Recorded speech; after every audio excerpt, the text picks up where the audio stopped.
Bonsoir à tous, il est 19h, voici les titres d'autres journaux. Le président de la République Abdelmajid Tebboune a tweeté à l'occasion de la journée internationale de lutte contre la corruption. Il a rappelé les Algériennes et les Algériens à poursuivre ce combat.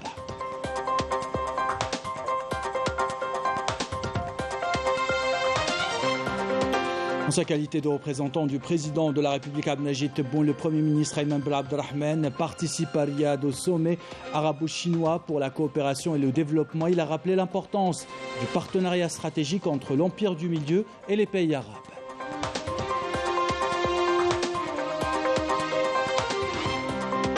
Le médiateur de la République était à Djelfa pour s'enquérir des projets en cours et écouter les préoccupations des citoyens, les images et les déclarations dans ce journal. Dans le volet industrie pharmaceutique, nous irons à Constantine pour voir comment le partenariat entre le ministère de l'Industrie pharmaceutique et celui de l'enseignement supérieur compte booster la recherche et la production. Nous irons également au centre de recherche en sciences pharmaceutiques de Constantine.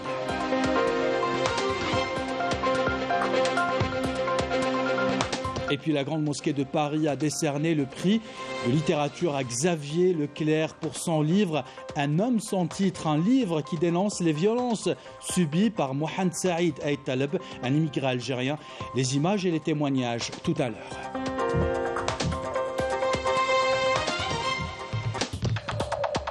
Voilà pour les titres. Bienvenue à tous. Tout d'abord, le président de la République Abdelmajid Tebboune a adressé un tweet au lendemain de la tenue des travaux du colloque international sur la politique de lutte contre la corruption et la moralisation de la vie politique en Algérie. Le président de la République Abdelmajid Tebboune a tweeté que l'Algérie a franchi d'importantes étapes dans la lutte contre la corruption et ses auteurs. Le président de la République Abdelmajid Tebboune a invité toutes les Algériennes et tous les Algériens à poursuivre ce combat, chacun à son niveau. En sa qualité de représentant du président de la République Abdelmajid Tebboune, le Premier ministre Ayman Ben Abdelrahman participe à Riyad au sommet arabo-chinois pour la coopération et le développement. Le Premier ministre est accompagné du ministre de l'Industrie Ahmed Zardar et du ministre du Commerce et la promotion des exportations Kamel Rizk.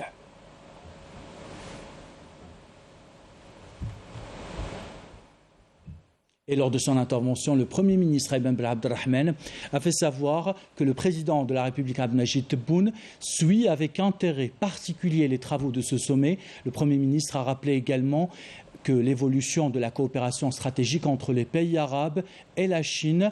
Il a évoqué aussi les liens historiques qui lient Alger à Pékin. Je vous propose d'écouter sa déclaration. Au début de mon allocution, je suis très heureux de vous transmettre les salutations de votre frère, du président de la République, Abdelmajid Tebboune, le président actuel du Conseil de la Ligue arabe au niveau du sommet, qui suit avec un intérêt particulier les travaux de ce sommet et qui vous souhaite plein de réussite étant donné qu'il s'agit d'un nouveau pas dans le parcours de l'édification d'un partenariat stratégique entre la Chine et les pays arabes basé sur le respect mutuel, la coopération fructueuse et le développement. Cette rencontre est un rendez-vous renouvelé avec l'histoire pour poursuivre l'intensification de la coopération entre les pays arabes et la Chine, une coopération qui a connu ces dernières années un saut qualitatif qui a permis au taux des échanges commerciaux et aux investissements d'atteindre des niveaux records qui ont fait de la Chine le premier partenaire des pays arabes, devenu de leur côté le 7e partenaire commercial de la Chine et son premier fournisseur de pétrole brut. Quant aux relations bilatérales entre l'Algérie et la Chine, nos deux pays entretiennent des relations historiques et stratégiques qui remontent à l'époque de la glorieuse guerre de libération nationale. La Chine a été le premier pays en dehors des pays arabes à reconnaître le gouvernement provisoire de la République algérienne en 1958. Nos deux pays partagent plusieurs points de vue à propos de différentes questions d'intérêt commun et soutiennent les questions relatives aux grands intérêts des deux pays. Et le Premier ministre Ayman Ben Abdelrahman a consacré une bonne partie de son allocution à la cause palestinienne, rappelant que les résolutions du dernier sommet arabe ont consacré la nécessité de donner un siège permanent à l'État de Palestine au sein de l'ONU, tout en appelant la Chine à soutenir cette initiative. Je vous propose de l'écouter. Je tiens à saluer notre position commune envers la cause palestinienne, qui est la question centrale dans le monde arabe. Cela demande une intensification des efforts pour trouver une solution globale, juste et permanente. Le président de la République a d'ailleurs pris cette initiative lors du sommet arabe organisé en Algérie en novembre dernier. Parmi les résolutions de cette rencontre, il était proposé la création d'un comité arabe de communication et de coordination pour soutenir la cause palestinienne et exiger la convocation d'une assemblée générale extraordinaire pour accorder à l'État palestinien un siège permanent au sein des Nations Unies. Nous invitons la Chine en cette occasion à soutenir la cause palestinienne et à soutenir la position arabe dans ce sens. Et en marge de sa participation au sommet arabo-chinois, le Premier ministre Ayman Ben Abdelrahman s'est entretenu avec son homologue libanais Najib Mikati. L'occasion pour les deux parties d'examiner ou d'exprimer plutôt leur satisfaction des liens de fraternité et de solidarité qui lient les deux pays dans différents domaines, notamment à travers l'activation des mécanismes bilatéraux de l'intensification des contacts entre Alger et Beyrouth. Le Premier ministre Ayman Ben Abdelrahman s'est entretenu également avec le Premier ministre irakien Mohamed Shia al-Soudani. Les deux premiers ministres se sont félicités des liens historiques de solidarité et de fraternité entre l'Irak et l'Algérie, affirmant leur volonté de renforcer les relations bilatérales dans divers domaines, notamment à travers l'activation des mécanismes de coopération bilatérale et à leur tête les commissions mixtes de coopération. La 9e conférence de haut niveau sur la paix et la sécurité en Afrique a pris fin aujourd'hui à Oran. Dans son allocution de clôture, le ministre des Affaires étrangères et de la communauté nationale à l'étranger, Ramtan Lamamra, a mis en avant les importantes discussions qui ont porté sur les principaux défis à la paix, à la sécurité en Afrique, ainsi que sur les perspectives prometteuses d'une meilleure coordination pour faire entendre une voix africaine forte au sein du Conseil de sécurité des Nations Unies. Je vous propose d'écouter sa déclaration.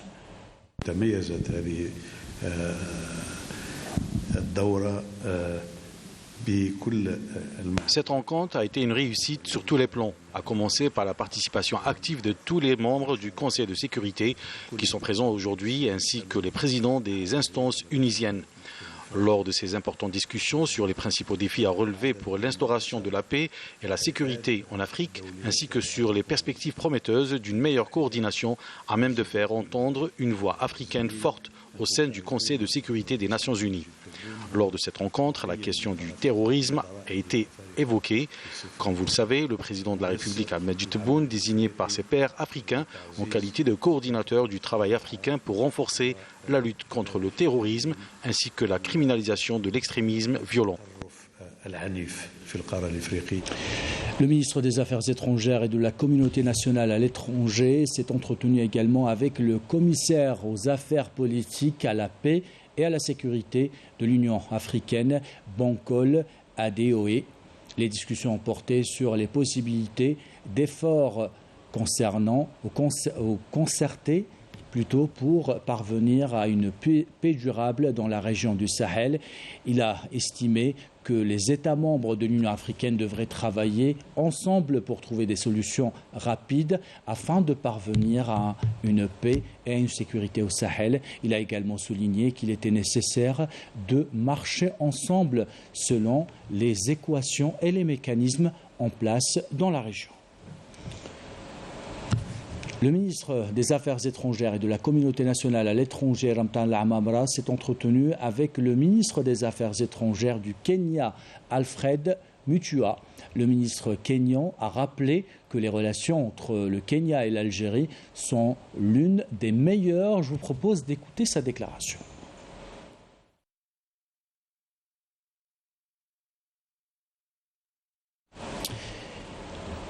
Et on aborde maintenant le volet développement dans ce journal. On revient à la déclaration du ministre kényan.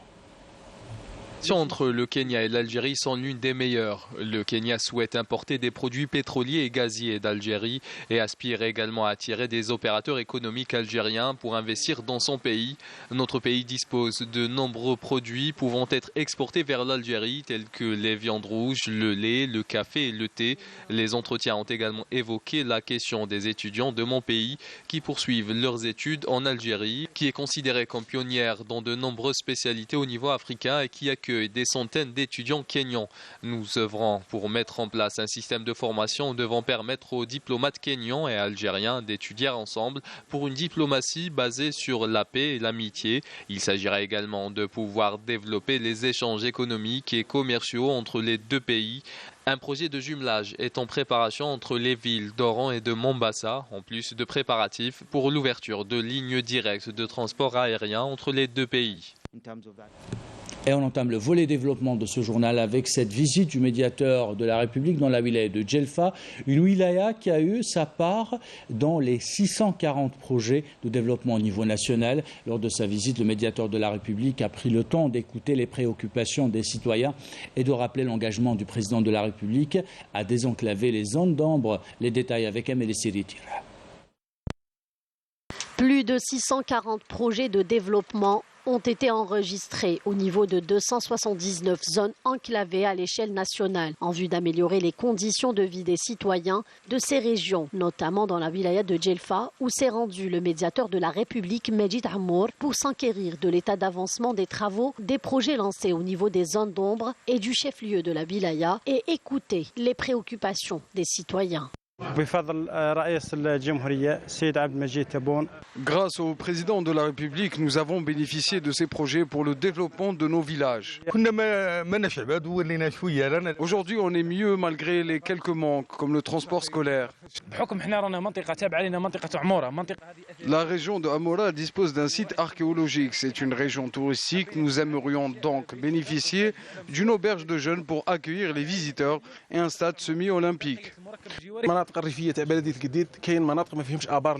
Dans la commune de Guédid, il y a des localités qui ne disposent pas de forage. Les citoyens sont obligés d'acheter l'eau potable. Nous demandons le forage des puits. Nous veillons à appliquer les instructions du président de la République. Ce que nous venons d'inspecter reflète la bonne volonté du président qui se concrétise sur le terrain. Pour prendre en charge les préoccupations des citoyens et œuvrer à mettre en place les mesures nécessaires pour remédier aux lacunes administratives, il a été décidé de relancer le registre des doléances afin d'assurer une interaction entre le citoyen et l'administration. Un maillon important prôné par le président de la République, soucieux des moindres détails pour répondre à toutes les préoccupations qui concernent le citoyen en premier lieu. Nous avons eu l'occasion aujourd'hui de nous enquérir de très près de l'application des instructions du président de la République pour l'amélioration du service public et les conditions d'accueil des citoyens au niveau des administrations et institutions publiques et la relance du registre des doléances, un moyen d'interaction entre l'administration et les citoyens et qui permet aux citoyens de proposer des solutions pour l'amélioration du service public. Le registre des doléances doit être consulté quotidiennement par les responsables concernés.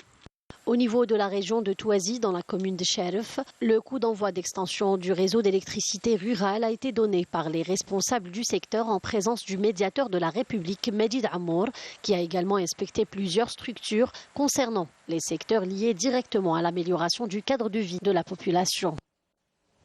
Alors Constantine, maintenant il est question de partenariat stratégique entre le ministère de l'Enseignement supérieur et de la Recherche scientifique et le ministère de l'Industrie pharmaceutique. Sur le terrain, cela se traduit par la transformation du laboratoire de recherche en biotechnologie de l'Université de Constantine II en unité de recherche pour le groupe Saïdal. L'unité aura pour tâche de proposer et de produire de nouveaux médicaments. Couverture d'Ismaël Belkhaidia, commentaire signé Walid Yousfi. Ce centre de recherche en biotechnologie de l'Université de Constantine sera bientôt transformé en unité de recherche et de développement relevant du groupe Seydal. L'objectif étant de lancer des travaux de recherche, de développement et d'innovation pour la fabrication de certains produits pharmaceutiques, et ce grâce à une convention cadre signée entre le ministère de l'Enseignement supérieur et de la Recherche scientifique et celui de l'industrie pharmaceutique. La Convention a pour objectif d'encourager et de renforcer le triptyque recherche scientifique, innovation et industrie par la transformation des idées innovantes en matière de produits pharmaceutiques en produits commercialisables. Une convention qui permettra donc de fabriquer certains produits pharmaceutiques très demandés dans le pays et éviter ainsi leur importation. Une initiative qui permettra notamment de créer de la richesse dans ce domaine. Moi, mon souhait, c'est que, avec la discussion qu'on va avoir avec tous les producteurs ici, arrêter ensemble, je dirais, un protocole de production diversifié, de telle manière à ce qu'il y ait une couverture suffisante à partir déjà du pôle de Constantine. Constantine, pour moi, est un pôle important, aussi bien du point de vue production que de recherche. Maintenant, on vient de découvrir que nous avons un potentiel important dans la recherche. Un centre de recherche qui permettra donc au secteur de l'enseignement supérieur de contribuer au développement de ce domaine et apporter une valeur ajoutée à l'économie locale et nationale tout en réduisant la facture d'importation de certains types de médicaments dans le pays. Et pendant que ce laboratoire entame ses recherches, d'autres récoltent les fruits de plusieurs années de travaux. C'est le cas pour le Centre de recherche en sciences pharmaceutiques de Constantine. Ces chercheurs ont développé plusieurs formules de médicaments, une pommade contre le psoriasis et une nouvelle unité de production d'insuline. Reportage de Amina Bartosh, commentaire signé Adel Brahms. Après plusieurs essais et expériences, ces chercheurs relevant du Centre de recherche en sciences pharmaceutiques de Constantine ont réussi à développer de nouvelles formules de médicaments pour traiter différentes maladies dermatologiques. Des produits qui devraient être mis sur le marché prochainement pour faire profiter les patients. Ce médicament fait partie des produits parapharmaceutiques. Cette formule permet de réduire les symptômes de la maladie du psoriasis. Il sera disponible sous forme de capsules et de pommades. C'est un produit à 100% algérien. Il sera commercialisé dans les plus brefs délais.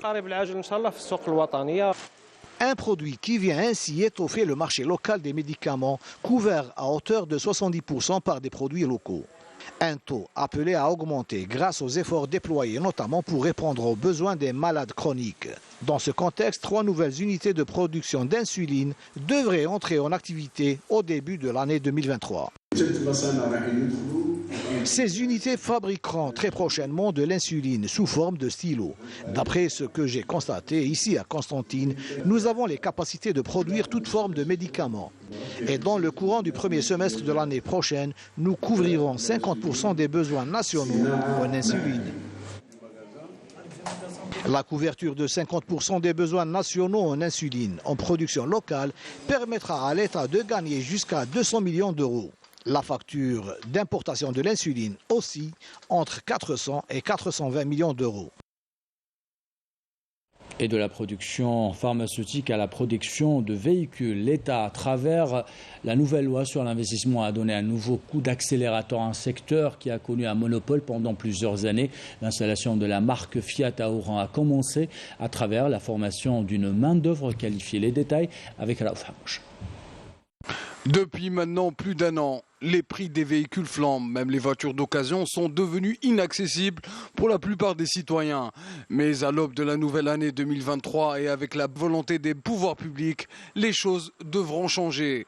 En effet, les autorités ont décidé de lancer une véritable industrie automobile répondant aux normes internationales. Une décision stratégique qui sera favorable à l'économie algérienne et à sa consolidation, et ce, dans les meilleurs délais. Après la tenue de la conférence nationale sur l'investissement en Algérie présidée par le président de la République Abdelmadjid Tebboune, aujourd'hui, Dieu merci, nous sommes en train de récolter des résultats palpables, et ce grâce au nouveau code de l'investissement qui a permis notamment l'introduction de grands investisseurs dans le marché, et ce dans plusieurs secteurs névralgiques comme celui de la construction automobile. Conformément au nouveau cahier des charges, le ministère de l'Industrie négocie aujourd'hui avec plusieurs constructeurs souhaitant implanter des usines en Algérie et produire certains types de leurs véhicules.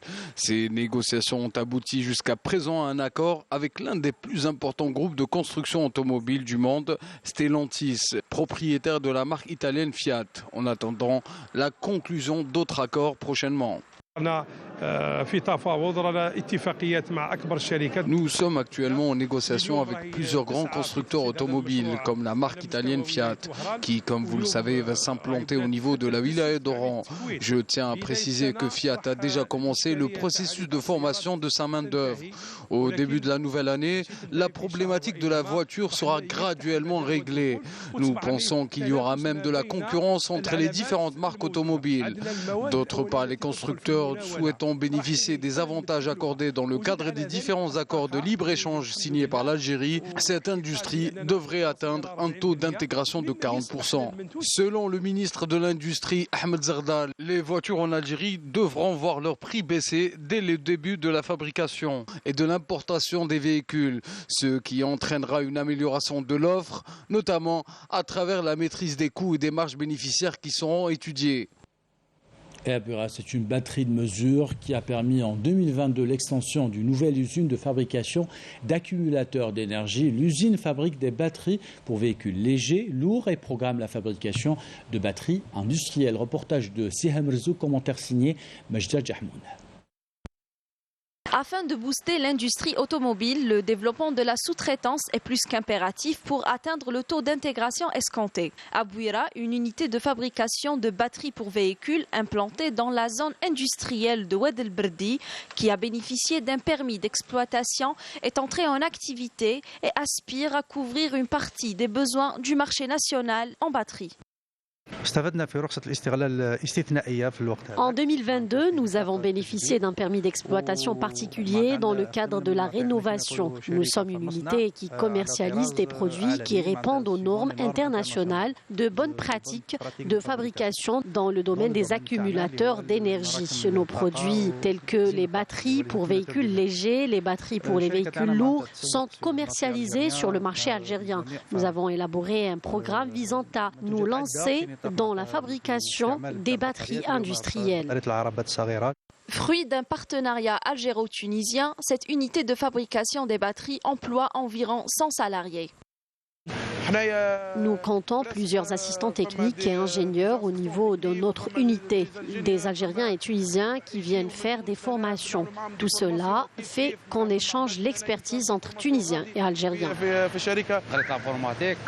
Je suis titulaire d'un diplôme en informatique. J'étais au chômage et maintenant j'ai cet emploi depuis l'entrée en activité de cette unité. Je suis machiniste. Des batteries algériennes conçues selon la norme internationale ISO 21, ce qui permettra de placer nos produits sur le marché international. Nous avons vendu 2800 batteries. Notre chiffre d'affaires, bien que petit, a atteint 50 000 euros. Notre objectif est d'aller à 100 000 euros d'exportation en 2023. Nous visons d'abord le marché maghrébin car l'énergie est un facteur prépondérant dans le prix de revient.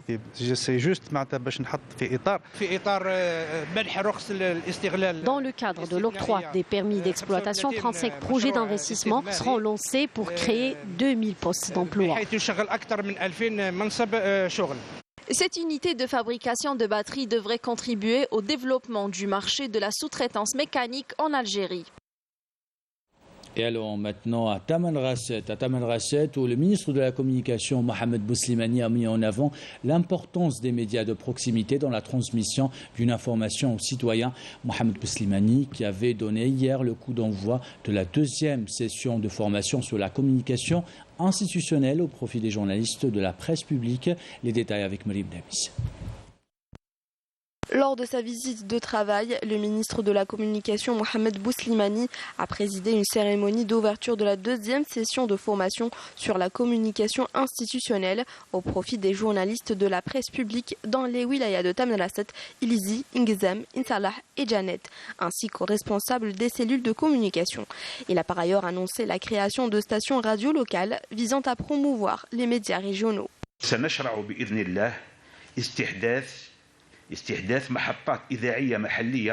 Nous allons élargir les réseaux des stations de radiodiffusion et en créer de nouvelles à travers tout le pays. Prochainement, des stations de radio locales seront implantées au niveau des nouvelles wilayas, Inaminas, Janet et Ingzam. L'ouverture de ces nouvelles stations revêt une grande importance car cela aura un grand écho auprès des habitants de ces régions. Bien entendu, nous allons offrir un cadre de travail adéquat aux journalistes et leur permettre d'accomplir leur mission en toute sérénité et professionnalisme, ce qui permettra aux citoyens et aux autorités locales d'obtenir des informations précises et vérifiées à l'échelle de notre Grand Sud.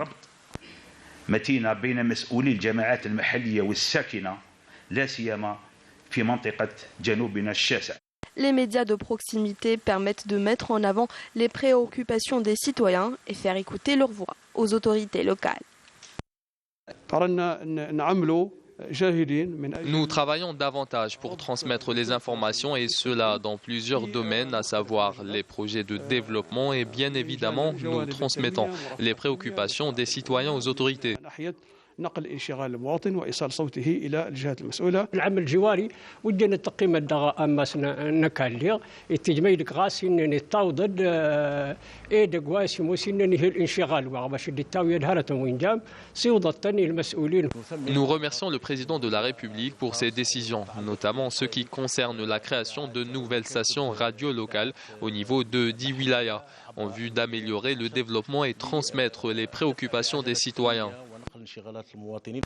Intervenant sur les ondes de la radio à Lahgar, le ministre a indiqué que l'État a mobilisé de grands moyens au profit des médias nationaux en vue de les rapprocher du citoyen, dans le but de lui assurer l'accès à une information instantanée et fiable et lui permettre de suivre le développement au niveau national et local.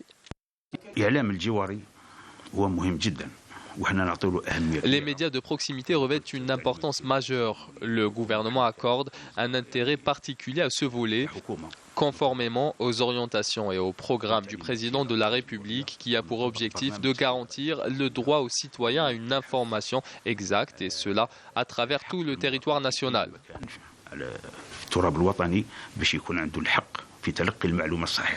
Les médias nationaux ont une fois de plus prouvé leur engagement à transmettre les informations en temps réel, garantissant ainsi le droit de tous les citoyens, l'accès à une information fiable et objective. C'est un drame qui a coûté la vie à 5 personnes de la même famille dans la wilaya de Ouargla. Elles s'étaient tous asphyxiées par le monoxyde de carbone. Les détails avec Mejed Jahmoud. Chaque année, c'est un lourd et douloureux bilan qu'enregistrent les familles algériennes en raison du monoxyde de carbone. Ce vendredi, il a endeuillé une femme de Ouargla qui a perdu 5 membres de sa famille dans le quartier de Mkhadma. Cette tragédie s'est produite ce matin à 10h30. 5 personnes de la même famille ont rendu l'âme à cause d'une fuite de gaz. Ils vivaient dans un appartement au rez-de-chaussée qui n'était pas aéré. C'est à 10h42 que le centre de coordination opérationnelle de la protection civile de Ouargla a reçu un appel annonçant la détresse de 5 victimes se trouvant dans une clinique de proximité à Mkhadma. Nos équipes n'ont pas perdu une seconde pour réagir et secourir ces victimes qui, lors de notre arrivée, étaient dans un état critique. Avec l'aide du personnel soignant, nous avons pu effectuer les premiers secours nécessaires et les ramener rapidement à l'hôpital Mohamed Boudiaf à Ouargla. Les spécialistes insistent sur le fait de respecter leurs conseils et instructions ainsi que les conditions d'hygiène et de sécurité pour diminuer au maximum le nombre d'accidents. Le bilan s'est élevé à 8 victimes lors de cette semaine. Il faut être extrêmement prudent. Nos familles et nos enfants sont notre responsabilité. Nous devons les protéger et veiller à ce qu'ils soient en sécurité et à l'abri de ce gaz qui tue en silence. Il faut absolument prendre toutes les mesures pour s'assurer de ne pas tomber dans l'erreur. La vigilance et la bienveillance demeurent primordiales pour éviter d'être la victime de ce gaz extrêmement dangereux. Et la ligne de la protection civile 14 reste à votre disposition en cas de doute. Allons à Paris maintenant. Le prix de la Grande Mosquée de Paris a été décerné à Xavier Leclerc pour son livre « Un homme sans titre ». Ce livre est un hommage qui dénonce les violences subies par Mohamed Saïd Ait Taleb, un immigré algérien. Pour le lauréat de cette année, comme pour le recteur de la Grande Mosquée de Paris, ce prix est un véritable pont entre les civilisations, un moyen pour nous rappeler que la littérature demeure une voie de dialogue et de mémoire. Correspondant signé Afef Blouchet. C'est dans une émotion à peine retenue que Xavier Leclerc a reçu le prix littéraire de la Grande Mosquée de Paris par son recteur. L'émotion est d'autant plus grande que l'œuvre en question, Un homme sans titre, publié chez Gallimard, n'est autre qu'un hommage à son regretté père, Mohamed Saïd Ait Taleb. Récit poignant qui met en scène la double violence subie par ce travailleur algérien dit immigré. D'abord la violence coloniale en Algérie, puis sociale en France. Dans un style plein de pudeur, il redonne vie à ce père taiseux, disparu il y a 20 ans. Je suis très ému de recevoir ce prix ce soir et j'ai une pensée particulière pour l'Algérie, mon berceau. Et c'est parce que j'aime tant l'Algérie que ce prix a un sens encore plus profond pour moi, parce qu'il s'agit d'être un pont vers la France et la culture, la littérature est ce pont entre l'Algérie et la France. Et vraiment, je tiens à embrasser toute l'Algérie et il n'y a pas un jour sans que mes pensées aillent vers de ce côté de la Méditerranée. Un prix littéraire dont le prestige revient d'abord à la qualité de sa sélection, puis à l'aura de son jury, composé d'imminentes personnalités du monde des lettres et au-delà, des éditeurs, des journalistes et des historiens, qui voient en la création de ce prix une transcendance des différences dans un monde où le repli sur soi fait loi. C'est un prix de la transcendance. Et dans la transcendance, on se retrouve. C'était véritablement ça. Et ça brise complètement, je dirais, le repliement, les petites rancœurs, les accidents de l'histoire. On sait qu'au-delà de l'accident de l'histoire, il y a là, je dirais, deux religions, deux civilisations, des êtres humains qui sont porteurs de ça et qui se retrouvent dans l'amour l'un de l'autre. Pour le maître de cérémonie, recteur à l'initiative de cet événement, qu'une mosquée décerne un prix littéraire n'est qu'un juste retour aux origines, celle de la révélation bénie. Le premier mot qu'a entendu le prophète de l'islam, Mohammed sallallahu alayhi wa sallam, c'était Iqra. Iqra, lit à voix haute. Et donc c'est important, c'est un message également, puisque à travers la lecture des versets coraniques, on constate que le savoir, l'écriture, le qalam, la lecture sont des éléments fondamentaux de chaque musulman qui doit s'améliorer en obtenant une connaissance. Et à ce titre-là, aujourd'hui, dans notre monde qui est très fracturé, il est quand même important, surtout pour les jeunes, de lire. Parce que lire, c'est de comprendre l'autre, d'aller vers lui, de s'ouvrir au monde, de pouvoir comprendre que l'autre est un frère en humanité. Et je crois que c'est l'essentiel aujourd'hui du message que la Grande Mosquée de Paris veut passer. Un prix appelé à se pérenniser afin de rappeler à chacun d'où qu'il vient que l'islam, religion de lumière, a toute sa place dans la ville des Lumières. Voilà pour cette couverture sur le prix de la Grande Mosquée de Paris. Dans l'actualité internationale, la cherté de la vie continue à mobiliser les Marocains. Plusieurs associations de lutte pour les droits de l'homme haussent le ton et appellent à une mobilisation générale le dimanche 11 décembre. Les détails avec Merim Damis. Après la grande mobilisation et les multiples manifestations organisées dimanche dernier qui ont rassemblé des milliers de personnes et des dizaines d'organisations, notamment des associations de défense des droits de l'homme, des syndicats et des partis politiques, sous le slogan « Tous contre la cherté de la vie », l'espace marocain des droits de l'homme appelle de son côté la population à une autre participation massive aux manifestations qui seront organisées le 11 décembre en réponse à la violation des droits socio-économiques des Marocains. Des manifestations qui interviennent pour faire face aux abus croissants du Merzan. L'espace marocain a déclaré dans son communiqué qu'à travers ces manifestations, il réitère sa volonté à défendre les droits et les libertés, mais aussi à soutenir les détenus d'opinion et victimes de la liberté d'expression. Ces mobilisations initiées par des organisations syndicales et politiques se veulent une réponse à la détérioration profonde des conditions de vie de la population.